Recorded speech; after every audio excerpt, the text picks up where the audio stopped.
ಕುಷ್ಟಗಿಯಲ್ಲಿ ಅನುಮಾನಾಸ್ಪದ ಸಾವು, ಸುರಕ್ಷತೆ ಎಂಬ ಪದವೇ ಕಾಣೆಯಾದ ಬಾರ್ ರೆಸಿಡೆನ್ಸಿ ವ್ಯವಸ್ಥೆ ಮತ್ತೆ ಚರ್ಚೆಗೆ.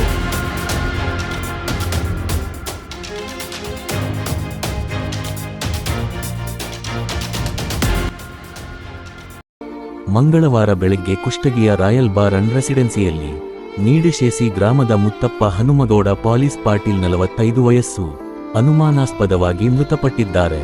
ಮೃತರ ಕುತ್ತಿಗೆ, ಹೊಟ್ಟೆ ಹಾಗೂ ಕಿವಿ ಭಾಗಗಳಲ್ಲಿ ಗಾಯಗಳ ಗುರುತು, ಸ್ಥಳದಲ್ಲಿ ಪತ್ತೆಯಾದ ಬ್ಲೇಡ್ ಮತ್ತು ಸಿಸಿಟಿವಿ ಇಲ್ಲದ ರೆಸಿಡೆನ್ಸಿ, ಈ ಎಲ್ಲ ಅಂಶಗಳು ಪ್ರಕರಣಕ್ಕೆ ಗಂಭೀರ ತಿರುವು ನೀಡಿವೆ.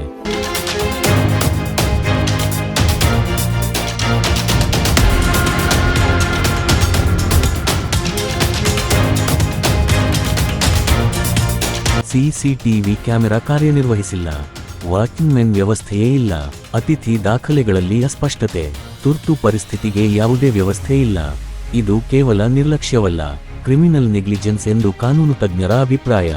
ಸಾವಿನ ಸುತ್ತ ಪ್ರಶ್ನೆಗಳ ಮಳೆ. ಇದು ಆತ್ಮಹತ್ಯೆಯೇ, ಅಪಘಾತವೇ ಅಥವಾ ಮೂರನೇ ವ್ಯಕ್ತಿಯ ಹಸ್ತಕ್ಷೇಪವೇ? ಸಿಸಿಟಿವಿ ಇಲ್ಲದ ಕಾರಣ ತನಿಖೆ ಕತ್ತಲೆಯೊಳಗೆ ಸಿಲುಕಿದಂತಾಗಿದೆ. ಪೊಲೀಸರ ತನಿಖೆ ಗಂಭೀರ ಹಂತಕ್ಕೆ. ಐಪಿಸಿ 174 ಮರಣ ತನಿಖೆ, ಐಪಿಸಿ 304 ಅಜಾಗರೂಕತೆಯಿಂದ ಸಾವು, ಐಪಿಸಿ 201 ಸಾಕ್ಷ್ಯ ನಾಶ ಶಂಕೆ, ಅಗತ್ಯವಿದ್ದರೆ ಐಪಿಸಿ 302 ಅನ್ವಯ ಸಾಧ್ಯತೆ. ರೆಸಿಡೆನ್ಸಿ ನಿರ್ವಾಹಕರು, ಸಿಬ್ಬಂದಿ ಮತ್ತು ಕೊನೆಯದಾಗಿ ಮೃತರನ್ನು ನೋಡಿದವರ ವಿಚಾರಣೆ ನಡೆಯುತ್ತಿದೆ.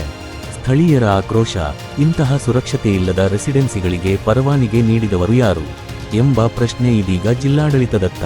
ಒಬ್ಬ ವ್ಯಕ್ತಿಯ ಸಾವು ಮಾತ್ರವಲ್ಲ, ವ್ಯವಸ್ಥೆಯ ವೈಫಲ್ಯವನ್ನು ಬಯಲಿಗೆಳೆದ ಘಟನೆ ಇದು.